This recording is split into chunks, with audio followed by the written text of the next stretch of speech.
दुनिया में सदाकत में तेरा नाम रहेगा, दुनिया में सदाकत में तेरा नाम रहेगा, सिद्दीक तेरा नाम से इस्लाम रहेगा, सिद्दीक तेरा नाम से इस्लाम रहेगा।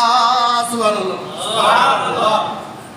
दुनिया की अदालत में तेरा नाम रहेगा, दुनिया की अदालत में तेरा नाम रहेगा, फारूक तेरा नाम से इस्लाम रहेगा। हज़रत আবু বকর বলতেছেন, এই জনগণ তোমরা শোনো, আমি আবু বকরের ঘোষণা শোনো, যারা যাকাতের ব্যাপারে যারা শিথিলতার কথা বলতেছ, আমি আবু বকর খলিফাতুল মুসলিমিনের ঘোষণা শোনো, আমি আবু বকর তাদের বিরুদ্ধে যুদ্ধ ঘোষণা করলাম,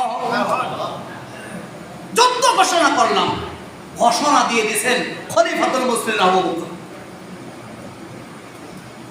হযরত ওমর রাদিয়াল্লাহু তাআলা আনহু তিনি চিন্তা করলেন, এখন তো দেশের মধ্যে একটা বিশৃঙ্খল শুরু হয়ে গেছে, মিছিল চলতেছে, সমালোচনা চলতেছে, বিভিন্ন মুনাফিকরা বিভিন্নভাবে প্রোপাগান্ডা চালাচ্ছে।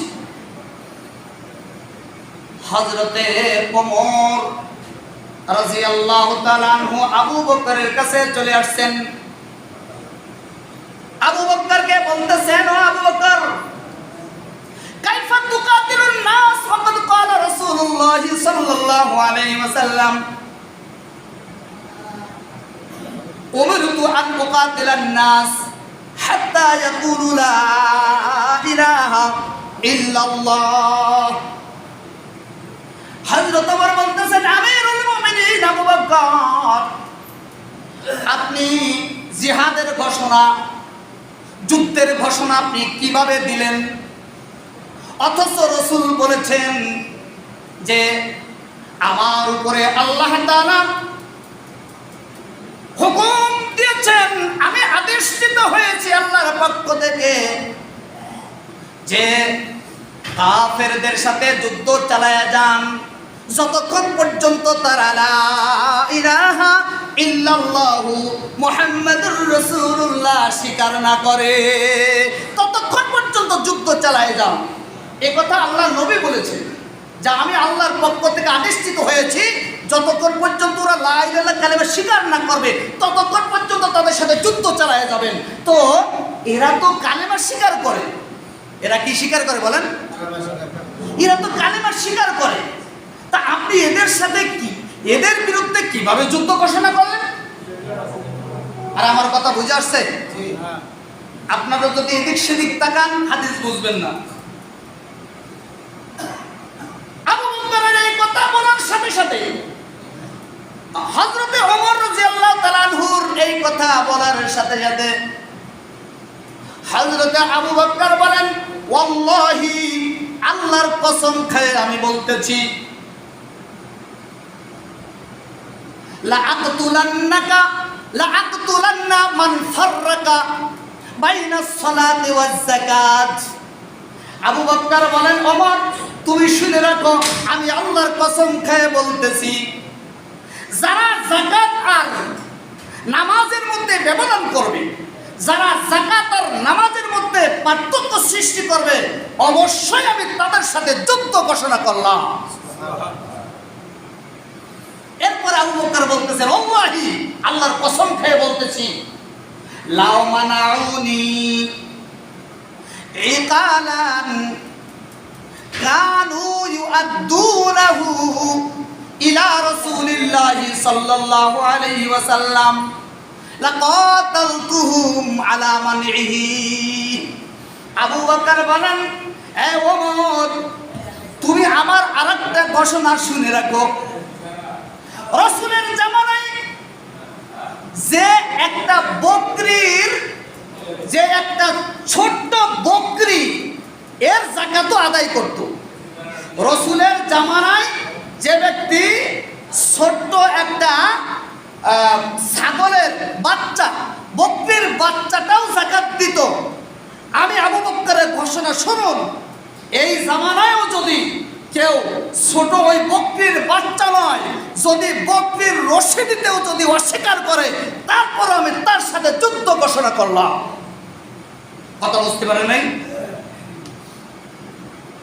এই কথা শুনে হযরত ওমর রাদিয়াল্লাহু তাআলা আনহু তিনি তখন বলতেছেন, কদ শারাহা সাদরা আবি বকরিন লিল কিতাল ফাআরাফতু আন্নাহুল হক।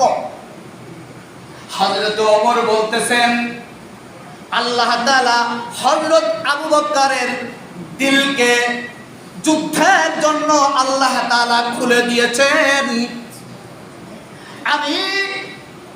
আমার বুঝা হয়ে গেছে, আমার এখন বুঝ এসে গেছে, অবশ্যই অবশ্যই হযরত আবু বকর সত্যের পরে আছে। বলেন সুবহানাল্লাহ।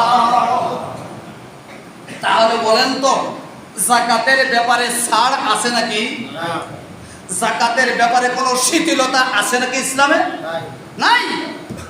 সুতরাং আমরা যারা এখানে আছি ভালো করে বুঝি, আমার মালের উপরে যদি যাকাত ফরজ হয়ে থাকে, তাহলে অবশ্যই অবশ্যই আমার এই মালকে পবিত্র করতে হবে, অবশ্যই আমার এই মালের যাকাত প্রদান করতে হবে, অবশ্যই আল্লাহর বিধানকে আমার মেনেই কবরে যাইতে হবে। যদি তা না যায়, কিয়ামতের ময়দানে হাদিস শরীফের মধ্যে আসছে, আল্লাহ রাসূল সাল্লাল্লাহু আলাইহি ওয়াসাল্লাম বলেন, যেই ব্যক্তি তার সঞ্চয়কৃত সম্পদের হিসাব করে করে যাকাত প্রদান করে না, যেই ব্যক্তি তার মালের যাকাত পাই পাই করে হিসাব করে যাকাত প্রদান করে না, আল্লাহর নবী বলেন কিয়ামতের ময়দানে তার ওই সঞ্চয়কৃত সম্পদগুলো আল্লাহ তাআলা একটা বিশাল অজগর এর সূরত বানায় দিবেন, একটা অজগর সাপ হয়ে যাবে। এরপরে ওই সাপটা তাকে পা থেকে মাথা পর্যন্ত তাকে পেঁচায় ফেলবে, বেড়ি দিয়ে ফেলবে। এরপরে ওই অজগর সাপ তার কপালে ঠুকরাইবে আর বলবে, আনা কানজুক আনা মালুক, আনা কানজুক আনা মালুক। ওই সাপে তখন বলবে, এই বেয়াকুব কপাল পোড়া, আমি হইলাম তোর সেই সঞ্চয়কৃত সম্পদ, যেই সম্পদের যাকাত তুই প্রদান করিস নাই, যেই সম্পদের যাকাত তুই দিস নাই, আমি তোর সেই সঞ্চয়কৃত সম্পদ। এইভাবে বলবে আর তার কপালে ঠুকরাইতে থাকবে। বলেন নাউজুবিল্লাহ।